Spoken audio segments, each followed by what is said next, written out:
السلام عليكم ورحمة الله وبركاته.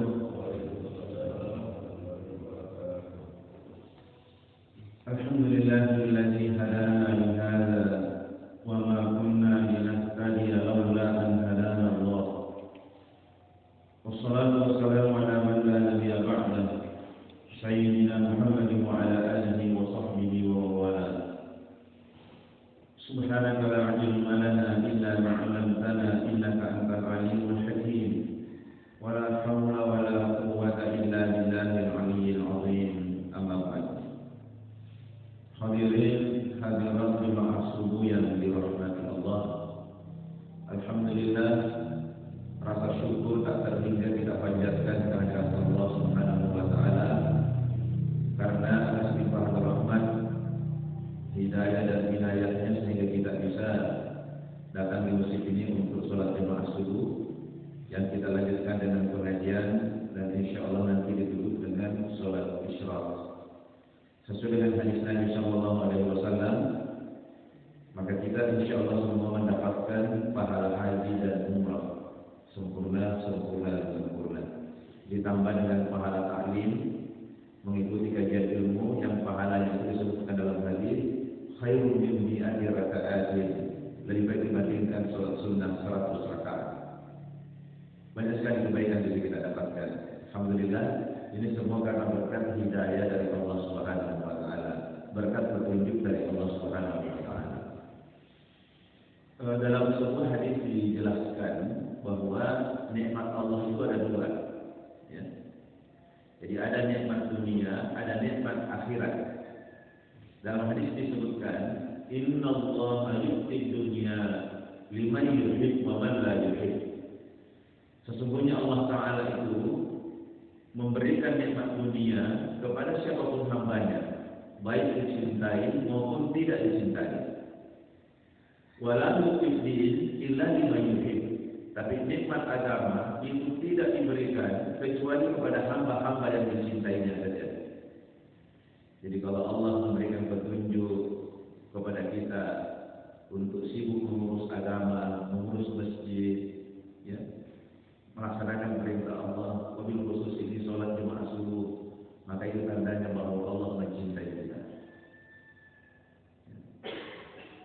Dan insya Allah dengan kehadiran kita di masjid sholat jemaah subuh secara istiqamah, itu menjadi indikator bahwa kita tidak termasuk dalam golongan orang-orang munafik. Karena dalam hadis juga disebutkan, laisa sholatun atqala 'alal munafiqina min sholatil fajr wal isya'. Tidak ada sholat yang paling berat dilakukan oleh orang munafik itu sama beratnya sholat jemaah isya dan sholat jemaah subuh. Lau ya'lamuna ma fihima la'atawhuma walau habwa.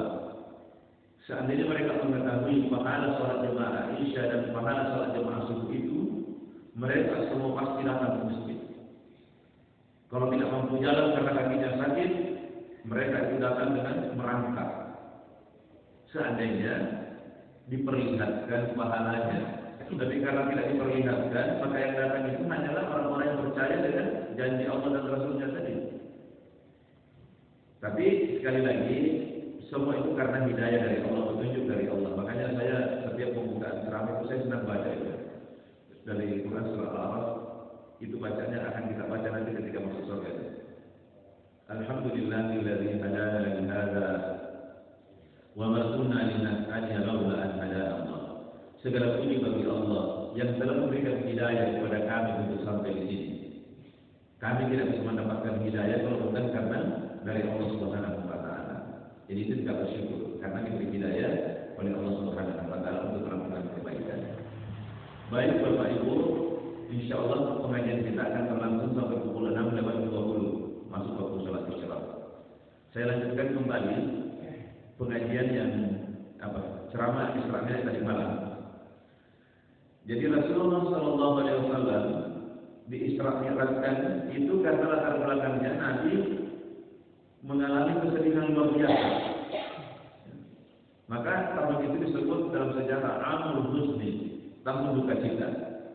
Karena dua orang yang sangat dicintainya, yaitu istrinya Khadijatul Kubra dan pamannya Abu Thalib meninggal dalam tahun yang sama. Beliau tidak pernah mengalami kesedihan sama dengan kejadian dialami pada saat itu. Dengan wafatnya dua orang ini, intimidasi kaum kufar itu makin keras. Rasulullah makin tertekan sehingga beliau harus meninggalkan kota Mekah, berangkat ke Taif untuk meminta perlindungan. Karena siapa tahu orang Taif bisa melindungi beliau.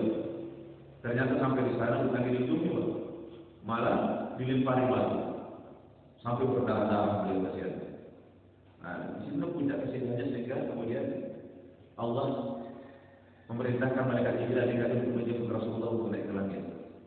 Nah, itu tadi malam kita sudah bahas. Jadi kalau kita susah, kita naik Mi'raj. Tapi tentu saja kita tidak bisa digerak seperti Rasulullah. Tapi dalam hal ini sudah ada oleh dari Isra Mi'raj, yaitu perintah sholat 5 waktu. Jadi kalau ada masalah yang kita hadapi, ada kesusahan, galau, ambil wudhu, sholat. Dan dalam hadis itu Rasulullah SAW kalau capek, kalau susah, itu beliau sholat. Apa kata beliau? Ya Bilal, arihna bis sholat. Bilal, istirahatkan kami dengan sholat. Jadi Nabi kalau mau istirahat, sholat, ya sholat. Kalau kita tetap balik itu, pergi sembahyang. Sebentar, masih capek. Masih capek. Padahal Rasulullah justru kalau capek, beliau sholat. Dan setelah sholat beliau susah. Karena beliau khusyuk dalam sholatnya. Khusyuk dalam sholatnya. Ada masalah, ada susah, beliau sholat. Setelah sholat, hatinya menjadi tenang. Karena kita yakin itu tadi, Allah Maha Kuasa untuk mengangkat penderitaan kita, mengangkat kesusahan kita. Nah, saya ingin mengulangi kembali bagaimana pentingnya sholat 5 waktu. Tadi malam kita sudah bahas satu, bahwa sholat 5 waktu ini diterima di langit. Sementara ibadah-ibadah yang lain itu diterimanya di bumi. Maka sholat itu adalah ibadah yang paling istimewa dalam Islam. Dan sama sekali tidak boleh ditinggalkan. Beda kalau ibadah yang lain, boleh ditinggalkan kalau kita misalnya sakit, musafir, nah itu boleh. Tapi kalau sholat sama sekali tidak boleh ditinggalkan. Nah, tadi malam saya katakan, sholat hanya boleh ditinggalkan oleh dua golongan, yaitu orang mati dan orang gila. Jadi selama kita tidak gila dan selama kita masih hidup, maka selama itu pula kewajiban sholat melekat pada diri kita. Maka jaga baik-baik. Keistimewaan yang kedua disebutkan dalam hadis itu, as-sholatu imaduddin. Sholat itu adalah tiang agama. Faman aqamaha faqad aqama din. Barang siapa menegakkan sholat, maka sungguh telah dia menegakkan agamanya. Wa man tarakaha faqad hadama din. Barang siapa meninggalkan sholat, maka sungguh orang itu telah meruntuhkan agamanya. Bayangkan misalnya ini, kalau tiang ini dilepas, kira-kira dibuka ini tiang, ambruk ini bangun apa? Ya. Itu posisi sholat sangat penting. Jadi diibaratkan dengan tiang dalam satu bangunan, saking pentingnya. Kemudian sholat itu adalah awwalu ma awjaballahu minal ibadah. Sholat ini juga merupakan ibadah yang pertama yang diwajibkan dalam Islam. Oh iya, tadi malam sudah dibahas ya. Jadi sholat itu ibarat angka 1. Ibadah-ibadah yang lain itu ibaratkan dengan angka 0. Makin banyak 0 di belakangnya makin bagus. Tapi ketika angka 1 dikasih hilang, maka itu menjadi 0 semua. Tidak ada nilainya. Dan itu sudah kita lihat apa yang saya ceritakan itu kisahnya lain. Membangun masjid, menyumbang, membantu orang, tapi karena meninggalkan sholat, disiksa dalam tubuhnya, Tidak tahu nanti gimana setelah itu. Tapi yang jelas indikator kalau disiksa di dalam tubuh, itu sudah indikator bahwa dia akan masuk neraka. Ya, jadi hati-hati, jaga sholat dengan baik. Dan ini diajarkan, diwariskan kepada anak-anak kita. Karena di dalam Al-Quran juga disebutkan tanda-tanda generasi yang baik itu adalah yang menjaga sholatnya. Dan kehancuran sebuah generasi itu diawali dengan meninggalkan sholat. Thumma ja'u min ba'dihim khalfun adha'us shalah wattaba'u syahawat. Setelah Allah menceritakan generasi-generasi yang baik itu, kemudian datanglah setelah generasi yang baik itu generasi yang buruk.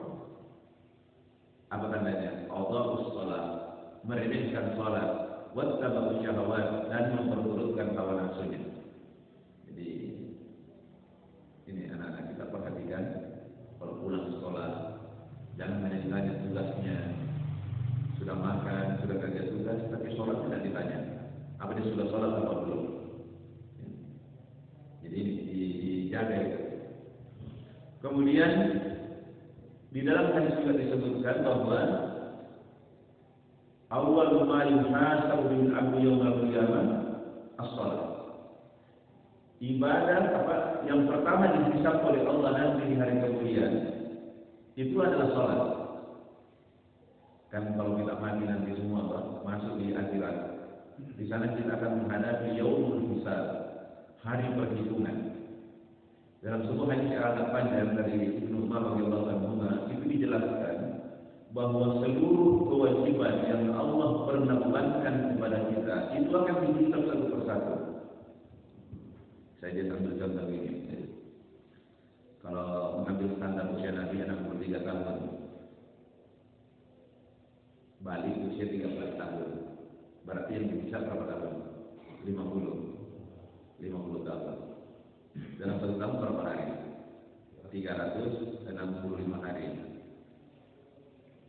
Jadi 18.250 hari. Satu hari berapa sholat? 5 sholat. Jadi 91.250 sholat yang harus ada dalam catatan amal kita. Bagaimana kalau ada kekurangannya? Pernah tidak sholat dulu? Bagaimana itu? Kata Allah, periksa sholat sunnahnya. Diperiksa sholat sunnahnya. Apa kata sholat sunnah yang bisa menutupi sholat wajib yang pernah ditinggalkan? Saya pernah dengar dari seorang ulama bahwa untuk satu sholat yang ditinggalkan, sholat wajib, itu harus diganti dengan 70 sholat sunnah. Berapa urusannya ini? 70. Kalau itu tidak cukup, bagaimana? Allah katakan kepada malaikat Gabaniyah, seret orang ini termasuk neraka. Pemeriksaannya tidak dilanjutkan lagi, karena sholatnya sudah tak lulus. Sudah tak lulus memang sholat. Jadi ada yang bertanya, bagaimana saya pernah dulu melewati masa jahiliyah, pernah tidak sholat. Saya bilang yang pertama taubat. Jadi taubat ya. Taubat itu pertama mengakui kesalahan. Bilang sama Allah, ya Allah, di masa lalu saya pernah meninggalkan sholat dan saya tidak tahu lagi berapa lagi jumlahnya, ya Allah. Kemudian mohon ampun, mohon kepada Allah ampuni saya, mohon ampun. Dan ketiga, janji tidak mengulangi lagi. Itu satu, taubat. Yang kedua, memperbanyak sholat sunnah. Karena kita tidak tahu apakah taubat kita diterima atau tidak. Kan tidak ada langsung jawabannya, oke, putri taubat. Tidak ada. Jadi sebagai bentuk pertobatan kita, perbanyak sholat sunnah. Masukin masjid, tahiyatul masjid, waqliyah, baik yang ba'diyah, baik yang bawah yang muakkad maupun gak muakkad. Usahakan. Tapi kalau belum bisa gak muakkad, yang muakkad dulu, jaga baik-baik. Ya. Perbanyak sholat sunnah. Ya. Yang ketiga, kalau bisa memungkinkan diqadha. Misalnya bulan Ramadan, nanti hampir di bulan Ramadan itu tinggal 1 bulan, orang sudah sholat zuhur, orang sudah pulang, kita masih tinggal di masjid, berdiri kembali untuk sholat zuhur dengan niat untuk mengqadha sholat yang pernah kita tinggalkan. Tapi bukan lagi adaan, niatnya bukan adaan. Kalau adaan itu sesuai dengan waktunya normal, tapi ini adalah qadhaan, ya qadhaan. Karena pelaksanaan sholat itu kan ada 3 Pak ya. Jadi adaan itu sesuai dengan waktunya normal. Ada yang kedua qadhaan, di luar waktu. Jadi qadhaan itu sudah lewat waktunya, baru kita laksanakan. Itu qadhaan. Ada satu lagi, i'adatan, pengulangan. Yang mana itu? Jadi Rasulullah pernah sholat berjamaah dan sholat sudah selesai. Kemudian ada satu sahabat yang masuk terlambat. Kalau dia sholat sendiri, berarti pahalanya cuma 1 Pak ya. Kalau dia berjamaah, pahalanya berapa? 27. Terus ada seorang sahabat yang berdiri untuk menemani orang itu sholat. Padahal tadi sudah sholat berjamaah, Dia berdiri kembali untuk menemani supaya dia mendapatkan pahala jemaah. Dan oleh Rasulullah disebutkan orang itu mendapatkan pahala sedekah. Jadi seperti bersedekah kepada saudaranya. Nah itu i'adatan, jadi mengulangi sholatnya. Ibu-ibu juga mungkin misalnya sudah sholat dulu di rumah, lewat ke masjid, orang belum sholat lalu boleh sholat kembali. Itu pengulangan. Ya, tapi ini tidak boleh dilaksanakan tanpa alasan. Misalnya hanya karena ingin memperbanyak pahala sholat yang 2 kali, tidak boleh ya, tidak boleh. Itu harus ada alasan. Artinya tadi seperti itu tadi, qada'an, ya, qada'an. Cuma memang ulama kita juga saya lihat berselisih pendapat ketika membahas tentang hadis. Man nama an sholatin aw nasiyaha falyusalliha idza dzakaraha. Barang siapa tertidur dari satu salat atau lupa, maka salatlah ketika ingat. Salat ketika ingat. Jadi misalnya bapak biasanya salat berjamaah Isya di masjid. Tapi malam itu ada undangan setelah maghrib pergi ke pengantin. Pergi ke pengantin. Di pengantin ketemu teman-teman lama, teman SMA dulu, reuni, cerita panjang, pulang jam 10. Perasaannya sudah sholat karena kebiasaannya jam 10 sudah sholat lalu tidur. Dia lupa betul Pak, dia lupa. Besoknya setelah sholat subuh pagi mau ke kantor, dia pasang sepatunya. Tiba-tiba dia teringat, tadi malam saya pulang lagi. Pulang jam 10, pulang tidur. Ini belum sholat Isya. Belum sholat Isya. Dalam kondisi seperti itu Pak, sholat Isya ketika itu, karena itu waktunya itu. Sholatlah ketika ingat. Itu Nabi bilang sholatlah ketika ingat. Jadi lepas waktunya pergi sholat. Sholat Isya di pagi hari, tidak apa-apa. Karena tadi betul-betul lupa atau tertidur. Jadi Rasulullah SAW pernah satu kali bersama rombongan sahabat karena perjalanan jarak jauh kecapean. Mereka tertidur dan nanti bangun setelah matahari terbit. Matahari terbit kan sudah habis waktu subuh, tapi betul-betul tidur hanya karena capek. Terus Rasulullah menyuruh Bilal untuk azan. Padahal matahari sudah terbit. Setelah azan, salat sunnah qabliyah subuh. Salat sunnah qabliyah subuh, kemudian setelah itu kemudian salat berjamaah subuh padahal matahari sudah terbit. Itu karena tertidur, betul-betul tidak pernah bangun, tidak pernah sadar, dan dibangun setelah matahari terbit. Tidak apa-apa. Yang dosa itu adalah kalau sudah masuk waktu, kemudian pergi tidur, atau sudah bangun, sudah sedikit pindah. Itu yang berdosa itu sengaja menunda. Tapi kalau betul-betul tertidur, itu tidak dosa. Tidak dosa. Nah, ada juga ini satu orang yang di rumah sakit kemudian dia tidak sadar. Saya masih ingat Pak almarhum Rohmun Insani mantan rektor UI itu sholat dulu Pak. Tiba-tiba dia jatuh ke belakang, itu terbentuk kepalanya. Jatuh ke belakang, terbentuk kepalanya, pendarahan otak, tidak sadar. Jadi selama di rumah sakit saya tidak pernah sadar. Saya lihat itu anaknya itu bagusnya nih kalau mengerti agama. Kalau masuk waktu sholat, dia di telinganya zuhur nih. Karena siapa tahu dia hanya mendengar, so tidak bisa merespon. Nah, dia bisa sholat dengan ingatan yang saya sampaikan tadi malam. Sholat dengan ingatan, ya. Itu dalam kondisi betul-betul tidak bisa kita lagi bergerak, tidak bisa merespon, sholat dengan hati. Nah, jadi ini yang menjaga di rumah sakit, ya, yang menjaga di rumah sakit. Itu ingatkan, setiap waktu sholat kasih tahu. Setiap waktu sholat kasih tahu. Walaupun mungkin menurut kita dia tidak mendengarkan, sampaikan saja bahwa ini sudah waktu sholat. Nah, cuma untuk yang koma ini koma. Tadi belum mati titik. Ini koma dia tidak sadar.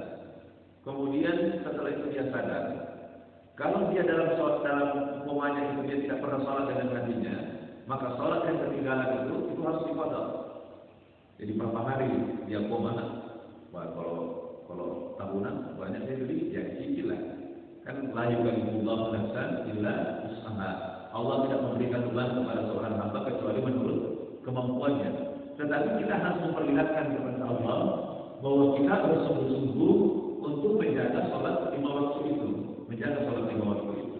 Jadi diingatlah, ya.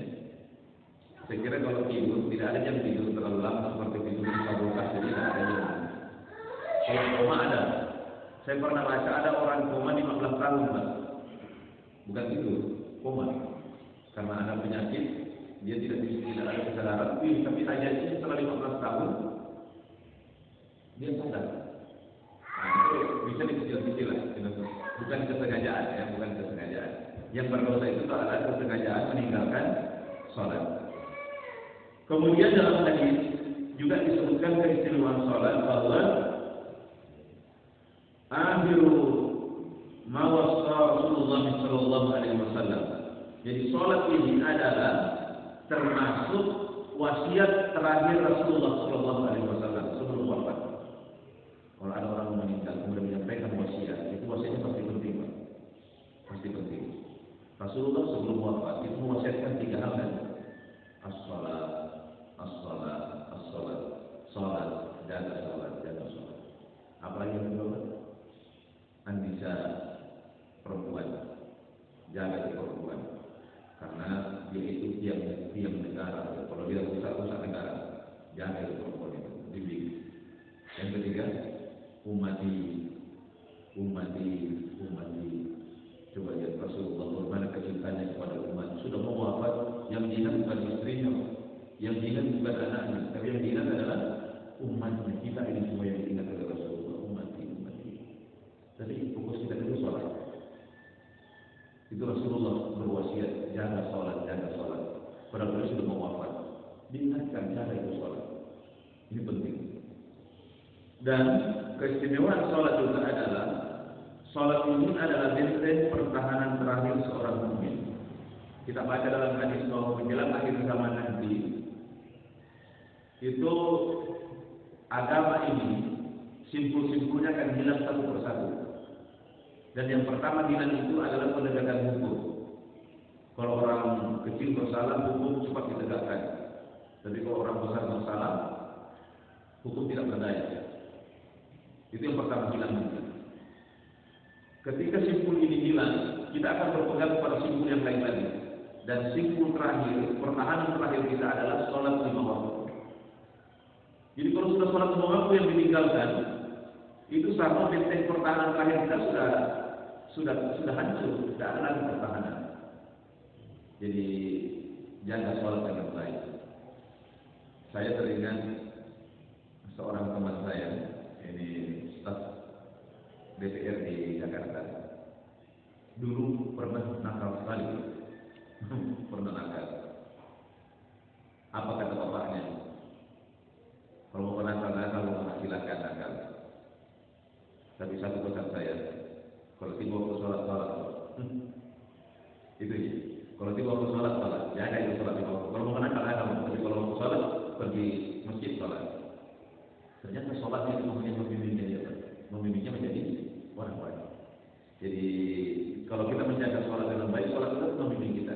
Makanya inna sholatan tanha anil fahsya'i wal munkar. Sungguh sholat itu mencegah dari perbuatan keji dan munkar. Jadi dia tidak menekankan yang penting kalau kita mau sholat pergi masjid, itu sholat. Insya Allah perlahan-lahan itu akan berubah. Tapi kalau sholat sudah ditinggalkan, wah itu masalah besar itu. Itu musibah akhirat. Jadi musibah itu juga ada dua, kan? Ada musibah dunia, ada musibah akhirat. Kalau musibah dunia kita kehilangan uang, sakit, itu musibah dunia. Kalau musibah dunia menimpa diri kita, itu kecil, itu musibah kecil. Bagaimana ukurannya tetap kecil. Dan justru dengan musibah itu kita diampuni dosa mendapat pahala. Tapi kalau musibah akhirat yang menimpa diri kita, itu innalillah, bahaya besar. Karena ruginya bukan rugi dunia saja, tapi rugi akhirat. Seperti tadi anak kita meninggalkan sholat. Jangan dianggap musibah kecil, itu musibah besar itu. Ya, musibah besar. Anak terlibat narkoba, minuman keras, kejahatan, itu akhiratnya rusak, itu musibah besar. Nah, ini saya mau ingatkan kembali kepada seluruh jemaah.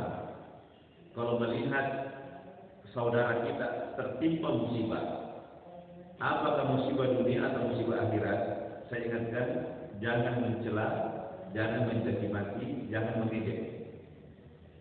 Karena pengalaman ulama salafus salih, orang yang mencela pelaku kejahatan, ya, dan ternyata pelaku kejahatan itu sudah bertaubat, maka orang yang mencela, yang mengejek itu tidak akan meninggal dunia sebelum melihat fitnah yang sama. Bahaya. Misalnya ada orang anaknya ditangkap polisi karena minuman keras atau narkoba, terus dikata-katai, dibilang-bilang, ya, nah, ingat sih, suatu saat nanti, kalau bukan anakmu, cucumu, saudaramu, apa, pokoknya pasti diperlihatkan oleh Allah. Dia akan kena musibah yang sama. Kalau kita mencela atau mencaci maki. Lalu apa yang kita lakukan? Berdoa. Ada zikir yang diajarkan oleh Rasulullah. Barang siapa membaca zikir ini, doa ini, ketika orang kena musibah, dia melihat saudaranya kena musibah, kemudian dia baca doa ini, maka dia tidak akan terkena musibah yang sama. Alhamdulillahilladzi afani mimma ibtalaka bi wa faddalani ala katsirin mimman khalaqa tafdila. Jadi kalau lihat orang kena musibah, apakah musibah dunia, musibah akhirat, baca doa ini. Kalau ini dibaca, insya Allah menurut keterangan hadis Nabi, kita tidak akan kena musibah yang sama. Tapi kalau kita mencela, kita mengejek, nah ini pengalaman Rasulullah SAW tadi, orang itu tidak akan meninggal dunia sebelum melihat fitnah yang sama. Makanya biasa ada aktivis korupsi, mencaci maki koruptor, tertangkap Tommy, menerima suap, ketika menjabatnya juga terjadi korupsi. Itu karena itu tadi mencela, mencaci maki. Jadi jangan mencela pelaku dosa, ya dosanya kita benci, tapi orangnya, pelakunya jangan dibenci. Ya, supaya dia sadar nanti. Dan ingat, Allah Maha Kuasa membolak-balikkan hati kita. Jadi alhamdulillah Pak ya, kita sudah hadir di masjid sholat jemaah subuh, itu bagus. Itu indikator bahwa Allah mencintai kita. Tapi jangan ada kesombongan di hati. Bahwa saya hebat, saya saleh, tidak. Itu kata Allah yang membimbing kita. Itu tadi saya katakan, alhamdulillahilladzi hadana li hadza. Ini karena Allah memberikan hidayah. Jangan sampai kita kemudian mencela orang yang tidak ke masjid. Langsung kita bilang munafik orang, kau tidak ke masjid sembahyang subuh. Langsung itu orang munafik. Wah, apa itu Pak? Jangan. Jadi kita mendoakan. Jadi pelaku kejahatan, orang yang belum masuk di agama, belum taat, ya kita doakan, kita nasihati. Tapi jangan dicela, jangan dicaci maki. Ya, kita doakan, kita dakwai, kita ajak, tapi jangan diejek, jangan dicela, jangan dicaci maki, karena itu bahaya Pak. Kemudian ingat pesan Allah, wala tuzakku anfusakum huwa a'lamu biman ittaqa. Janganlah kalian menganggap dirimu suci, karena Allah yang paling tahu siapa sebenarnya yang paling bertakwa di antara kalian. Jadi kalau ada bisikan perasaan di hati bahwa saya paling saleh di sini, saya lebih baik dari sebulan, hati-hati gitu. Itu bisikan setan. Mohon perlindungan kepada Allah. A'udzubillahi minasyaitonir rajim. Ini adalah bisikan setan. Ya. Itu sebagai pengantar Pak. Ibu, kalau ada pertanyaan silakan sebelum saya lanjut. Silakan, baik berkaitan dengan masalah yang kita bahas maupun masalah lain yang dianggap penting untuk ditanyakan. Silakan. Silakan.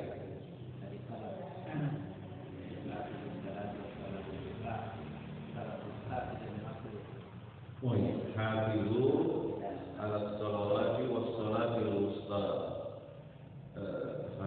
Jagalah sholat dan jaga sholat wusta. Yang mana sholat wusta itu? Sholat wusta artinya pertengahan. Wusta kan pertengahan. Yang mana sholat pertengahan? Saya lihat ulama kita ada dua pendapat.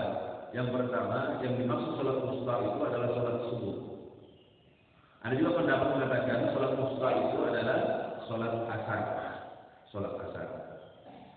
Ada juga mengatakan sholat wusta itu dirahasiakan oleh Allah karena sholat itu kan jumlahnya 5. Yang mana pertengahan? Tergantung cara menghitungnya. Kalau menghitungnya dari siang, jadi kalau menghitungnya dari siang, dari pagi jadi subuh, zuhur. Berarti yang pertengahan asar. Tapi kalau menghitungnya dari malam, maghrib, isya, berarti yang pertengahan subuh. Kan begitu. Jadi dua pendapat tergantung cara menghitungnya. Apakah mulai dari menghitung siang atau menghitung malam, maka ada dua pendapat. Sholat wusta itu kalau bukan asar berarti subuh. Kalau itu jangan dua-duanya. Dan memang dua sholat wusta yang paling berat, subuh dengan asar. Asar orang selesai kerja capek. Subuh orang masih tidur mau bangun. Susah itu, susah. Tapi kalau menurut saya yang paling berat yang mana, Pak? Subuh. Subuh yang paling berat. Kan ada dalam hadis itu rumus. Apa kata Rasulullah? Inna izamal jaza ma'a izamil bala. Sesungguhnya besarnya pahala itu bergantung kepada besarnya ujian. Jadi itu yang menjadi ukuran. Pahala itu makin berat pelaksanaannya, makin besar pahalanya. Itu rumus itu. Walaupun ibadahnya sama. Saya biasa mengambil contoh seorang tukang beca bersedekah 1 juta. Pak Yusuf Kalla sebagai orang kaya di Sulawesi Selatan bersedekah juga 1 juta. Pahalanya sama tak kira-kira, Pak? Kalau menurut saya tidak sama, Pak. Karena tingkat beratnya itu beda. Tukang beca 1 juta itu berat, Pak. Karena mungkin 50% dari hartanya. Kalau Pak JK 1 juta 0,000 sekian, kecil sekali di 1 juta dia itu. Jadi walaupun ibadahnya sama, tapi tingkat kesulitannya berbeda pahalanya. Nah, jadi tingkat kesulitan menentukan besarnya pahala. Makanya biasa muncul pertanyaan, dari seluruh sholat 5 waktu, mana yang paling besar pahalanya? Sholat berjamaah. Subuh. Kenapa subuh paling besar pahalanya? Karena paling berat. Dari seluruh sholat sunnah yang diajarkan oleh Rasulullah kepada kita, sholat sunnah mana yang paling tinggi nilainya? Paling utama? Sholat tahajud. Sholat tahajud paling tinggi nilainya. Kenapa tahajud paling tinggi nilainya? Karena paling susah. Itu rumus itu. Jadi kalau ditanyakan tadi, yang mana sholat wusta? Jadi saya bilang tergantung cara menghitungnya, apakah menghitung siang atau menghitung malam. Tapi kalau menurut saya, sholat wusta ini diwasiatkan oleh Allah secara khusus karena beratnya. Kalau beratnya yang menjadi hitungan, maka yang saya maksud sholat wusta di sini menurut pemahaman saya adalah sholat subuh. Itu dipesankan khusus jaga itu. Makanya kalau sholat subuh sudah bisa dijaga, maka sholat yang lain itu sudah menjadi ringan. Karena yang paling berat saja sudah bisa dijaga. Maka usahakanlah anak-anak kita itu kalau subuh bisa hadir di masjid, bisa hadir di masjid karena ini yang paling berat supaya dia terlatih kasih bangun di anak-anak kita. Ya. Walaupun mungkin dia ke masjid, misalnya belum main-main wajarlah kalau anak-anak. Yang penting kita biasakan dia ke masjid, Pak. Dia terbiasa di masjid. Bahkan sekarang ada program masjid itu, program masjid ramah anak. Jadi dibikinkan tempat bermain, Pak, di sekeliling masjid supaya anak-anak itu mau mendekat ke masjid, Karena jangan sampai mereka tidak mendekat. Itu siapa ini yang pernah kuposan kepada Muhammad Al-Fatih. Itu mengatakan kalau di masjid tidak terdengar lagi suara anak-anak, itu adalah bahaya, Pak, untuk Islam masa depan. Nah, karena kalau kita mati semua, siapa yang menggantikan kita? Anak-anak itu. Nah, kalau anak-anak tidak ada di masjid, bahaya. Islam nanti ke depan itu bahaya. Makanya, jadi kalau ada anak-anak di masjid kemudian dia tidak sholat main-main, ya jangan diusir, Pak. Jangan diusir. Kita bersama saja mengajari. Karena kalau sering dia dengar, itu pasti berbekas di hatinya. Sedikit-sedikit. Ya, sedikit-sedikit. Jangan dibilang, jangan masjid orang ribut. Tidak.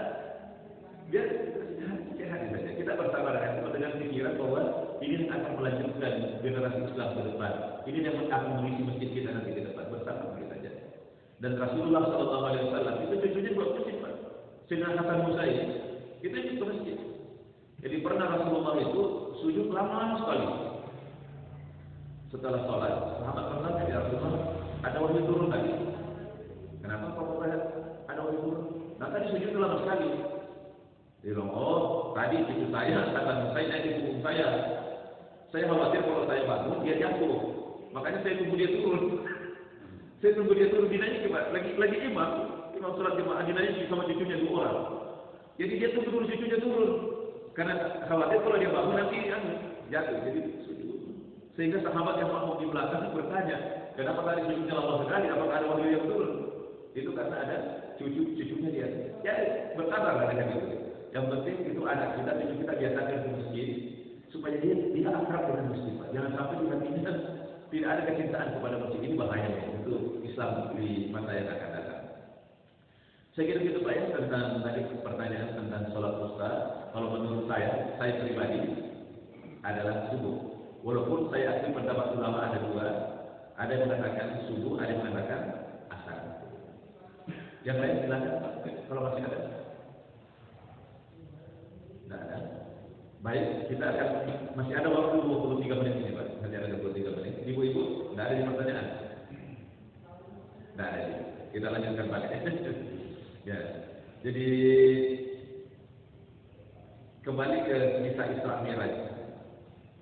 Ini Rasulullah SAW kan naik lagi satu, lagi dua, lagi 10 sirat kemudian bertemu dengan Allah.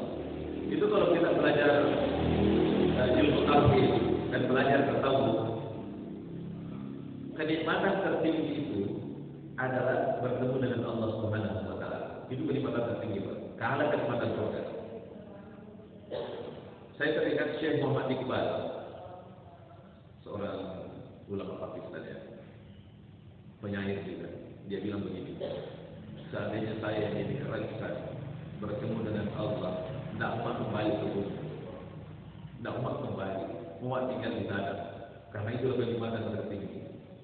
Tapi Rasulullah SAW ternyata masih mau kembali ke bumi, karena masih ada tugas kemanusiaan. Ini mengajarkan kepada kita bahwa agama Islam itu bukanlah agama yang mengajarkan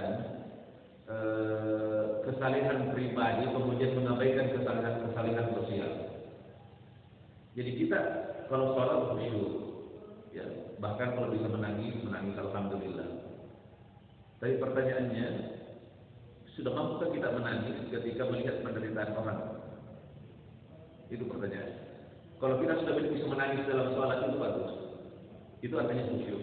Tapi kalau bisa menangis, belum bisa menangis ketika melihat penderitaan orang, itu bahaya. Justru kita tertawa melihat penderitaan orang, itu bahaya. Yang bagus itu imbang, kesalehan sosialnya, kesalehan pribadinya oke, sholatnya terjaga dengan baik, ibadahnya bagus, tapi juga dengan orang lain yang peduli. Karena kalau kita tidak peduli dengan orang lain, itu kan ada ancamannya dalam Al-Quran kan? Fara'aital ladzi yukadzibu bid-din. Tahukah kalian siapa para pendusta agama itu? Mengaku beragama tapi Allah katakan bohong. Salat Allah katakan salatnya bohong. Sampai haji sekalipun itu bohong. Siapa mereka? Fadzalika alladzi yad'ul yatim wa la yaqumu ala ta'amil miskin. Yaitu orang-orang yang menghardik anak yatim dan tidak peduli dengan orang miskin, tidak pernah menganjurkan memberi makan orang miskin. Jadi kalau kita tidak punya kepedulian sosial, anak yatim kan simbol apa? Simbol penderitaan saja. Tidak ada orang tuanya, orang miskin. Tidak ada sama sekali tersentuh hati kita, itu bahaya juga. Bahaya. Bisa-bisa kita ini adalah pendusta agama.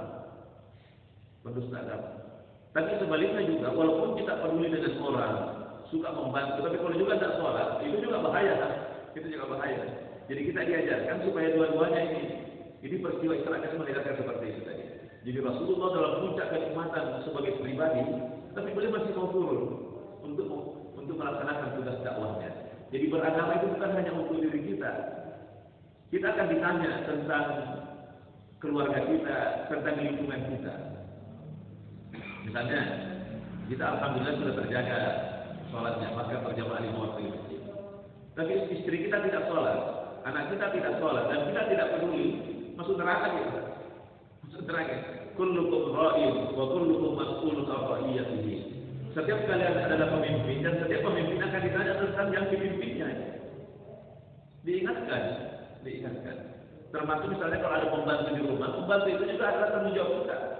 Jadi kita ini bapak-bapak akan ditanya nanti hari kemudian, Pak. Dalam khusus perempuan, kita akan ditanya tentang 4 perempuan. Pertama istri. Apakah dia sholat? Apakah dia menutup aurat? Itu kita akan ditanya sebagai kepala keluarga. Yang kedua apa? Anak. Ada anak perempuan kan? Ya. Anak perempuan, anak laki-laki sama ya. Kalau tentang sholat, tapi kalau menutup aurat, anak perempuan kita akan ditanya. Yang ketiga, ibu.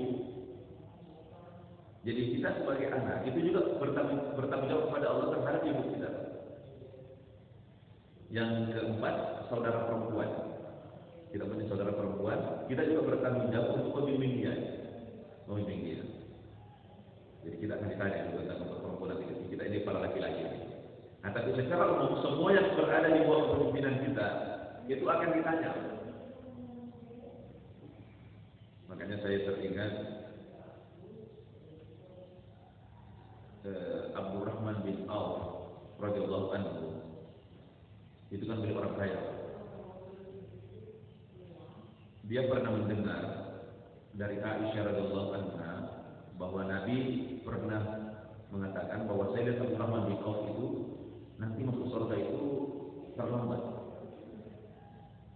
masuk surga. Kenapa terlambat masuk surga? Karena hartanya kan banyak. Dan harta itu pertanyaannya, dari mana kau dapatkan dan kemana kau belanjakan? Jadi orang yang kaya itu lama diberi sedang tinggal di dunia. Yang saya ingat itu waktu pada masa kehidupan Khalifah Utsman bin Affan. Utsman bin Affan kan sudah tua. Dan ada wacana berkembang kalau Khalifah Utsman meninggal, yang menggantikannya itu adalah Abdurrahman bin Auf. Dan kabar itu sampai kepada Abdurrahman bin Auf bahwa dia dicalonkan untuk menggantikan Khalifah Utsman. Mendengar itu dia kaget dan dia berdoa kepada Allah. Ya Allah, saya mendengar kabar bahwa saya dipersiapkan menggantikan Khalifah Utsman. Kalau berita ini benar ya Allah, saya mohon kepadamu ya Allah, matikan saya sebelum Khalifah Utsman. Dia minta, matikan saya sebelum Khalifah Utsman. Kenapa? Karena dia takut sekali menjadi khalifah. Kenapa dia takut? Karena dia pertimbangannya itu, kalau kita menjadi pemimpin, seluruh orang yang di bawah kita yang dipimpin itu akan dipertanyakan satu persatu. Jadi kalau kita menjadi kepala keluarga, berapa anggota keluarga, itu akan ditanya satu persatu, ditanyakan. Jadi kalau kita menjadi lurah, berapa warga kamu? Camat, gubernur, presiden apa lagi? Wah. Makanya saya masih ingat dulu Pak Kiai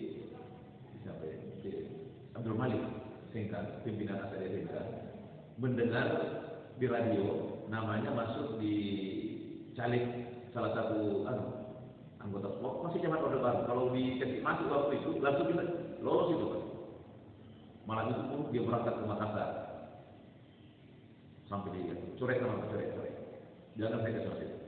Saya tidak siap bertanggung jawab di hadapan Allah. Satu kursi itu 10.000 suara. 10.000 suara itu 10.000 pertanyaan di hari kemudian. 10.000 pertanyaan di hari kemudian. Jadi Abdurrahman bin Auf dia bilang kalau umat Islam saya menjadi khalifah, berapa umat Islam yang saya pimpin? Kalau 10.000 pertanyaan di hari kemudian nanti. Nah, hartaku saja sudah saya lambat masuk surga. Kalau ditanya lagi 10.000 pertanyaan dengan kepemimpinan, kapan saya masuk surga? Makanya kalau ya Allah, matikan saya sebelum Khalifah Utsman. Saking takutnya itu. Jadi yang memacari bersiap ditanya ini. Itu kalau DPRD daerah itu kabupaten berapa suara itu? Bersiap-siap ditanya segitu pertanyaan nanti hari kemudian. Berat urusannya itu. Tapi kalau bisa melaksanakan amanah dengan baik, menjadi pemimpin yang adil dan amanah, itu ibadahnya lebih tinggi dibandingkan ibadah kita. Ibadahnya pemimpin yang adil, ya. Ibadah pemimpin yang adil dan amanah satu hari itu sama dengan ibadahnya orang awam 70 tahun. Kalau bisa adil dan amanah. Nah, itu luar biasa itu ibadah di sini nilainya. Mungkin ada yang protes sama saya, kenapa begitu jauh sekali selisihnya? Kalau saya katakan begini, tanda tangan Presiden Jokowi untuk satu proyek itu setara nilainya dengan seorang penghasilan petani 70 tahun. Masuk akal tak? Masuk akal. Kalau proyek tadi tanda tangan Presiden satu, berapa nilainya? Miliaran. Miliaran itu nilainya satu tanda tangan proyek. Kalau petani satu kali panen berapa dia dapat? Itu setara dengan 70 tahun baru bisa sama itu kan. Jadi sama juga pemimpin yang adil dan amanah, ya, yang jujur, adil, amanah, itu ibadahnya satu hari itu setara nilainya dengan ibadah orang awam yang 70 tahun tadi. Jadi kalau memang kita punya ilmu dan kapabilitas, silakan maju. Jadi anggota legislatif, jadi anggota eksekutif, silakan. Tapi itu tadi jujur, adil, amanah, nah itu oke. Tapi kalau tidak, siap-siap kita ada di hari kemudian. Itu besar sekali pertanyaan. Ya, tanggung jawab dulu. Nah, kembali lagi kepada ibadah sosial. Orang yang tidak punya kepedulian sosial itu tadi disebutkan sebagai pendusta agama. Bahkan ada hadis yang pernah saya baca, tidak dianggap beriman. La yu'minu ahadukum. Tidak dianggap beriman. Siapa itu? Orang yang tidur dalam keadaan kenyang, sementara tetangganya tidur dalam keadaan kelaparan. Jadi kita juga harus tanya lah kalau kita sama tetangga gimana kabar. Jangan sampai tetangga kita mati kelaparan berdosa besar, itu semua warga yang akan berdosa besar. Kalau ada orang mati gara-gara kelaparan, berdosa besar gitu. Nah ini tanggung jawab sosial. Jadi itu tadi pelajarannya. Dan dalam kondisi tertentu, ibadah sosial ini bisa lebih tinggi nilainya dengan ibadah pribadi. Pernah Rasulullah bertanya, maukah kalian saya ajarkan satu amalan yang mengalahkan pahala salat, puasa dan sedekah? Besarnya pahalanya itu. Tentu mendengar itu para sahabat mengatakan, bala ya Rasulullah. Iya ya Rasulullah, ajarkanlah kepada kami amalan apa itu besar begitu pahalanya. Kata Rasulullah, islahu dzatil bain, mendamaikan dua orang yang berselisih. Jadi ada orang berselisih, Pak, saling membenci, baku bombing. Kemudian kita mediasi dia, menjadi pendengar supaya dia berdamai dan kemudian diperbaikan. Itu pahalanya mengalahkan pahala sholat dan puasa.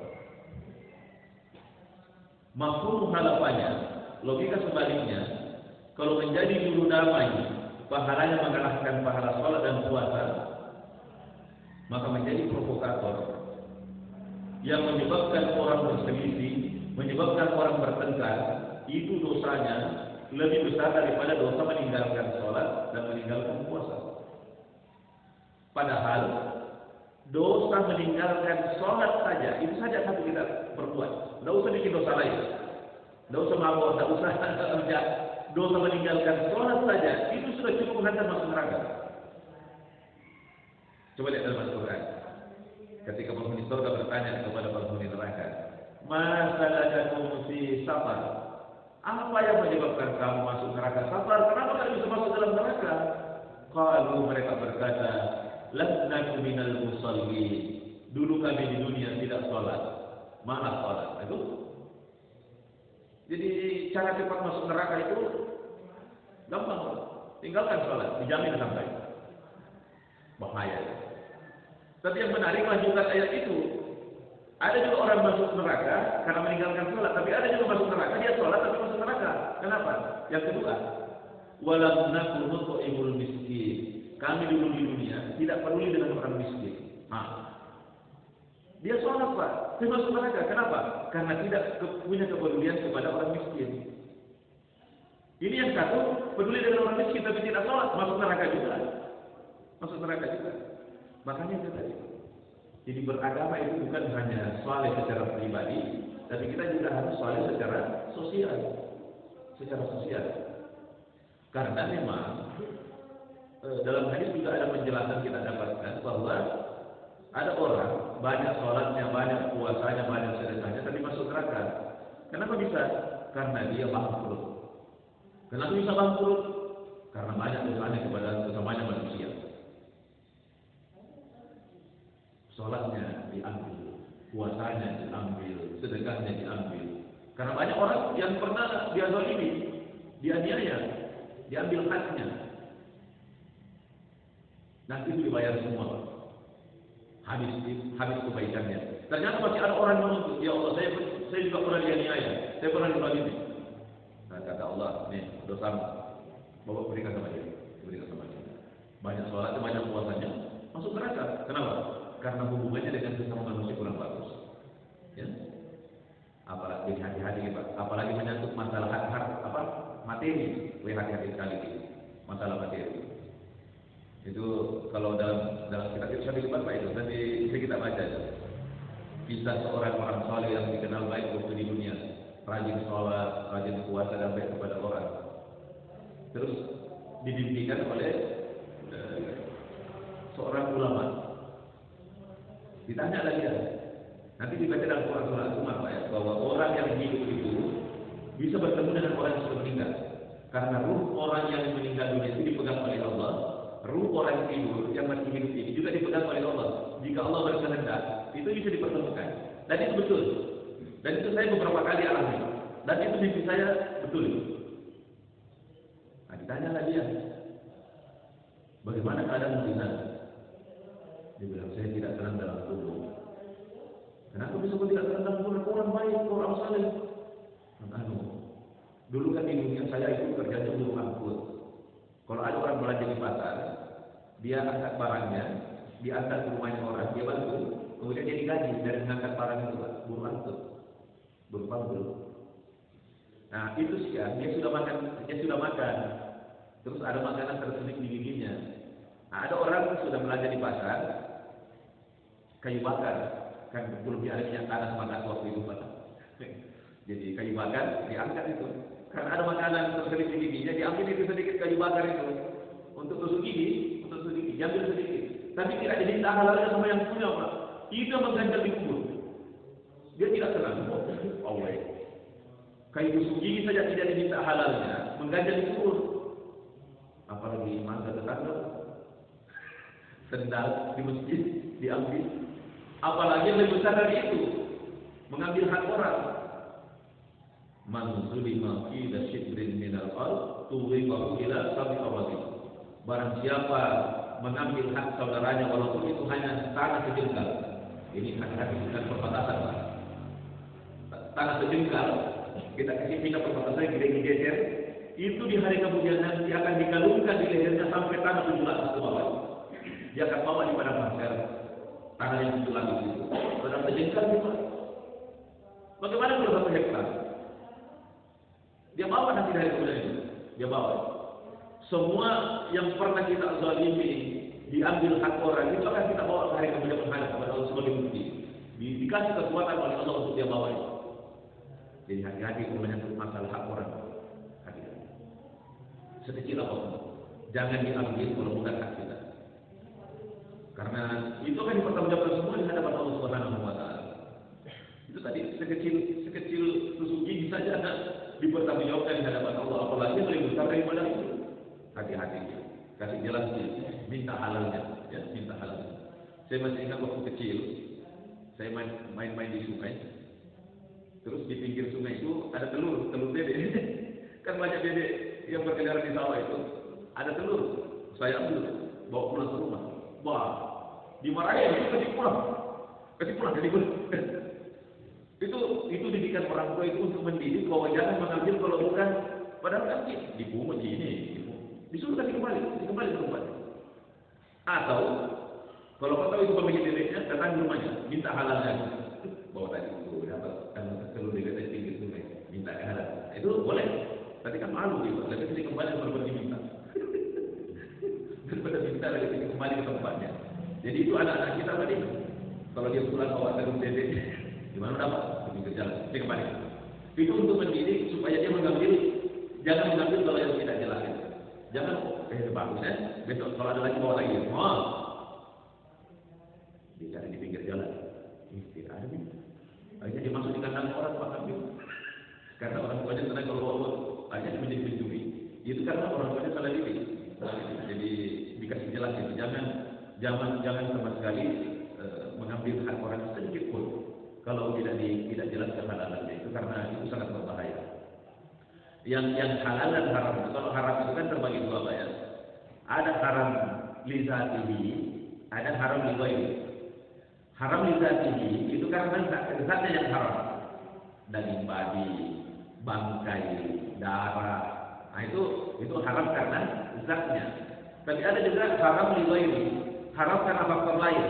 Sebenarnya dia halal, tapi menjadi haram karena cara memperolehnya yang haram. Misalnya makan mangga kan halal, mangga itu halal. Tapi diambil dengan cara dicuri, tidak diminta, menjadi halal.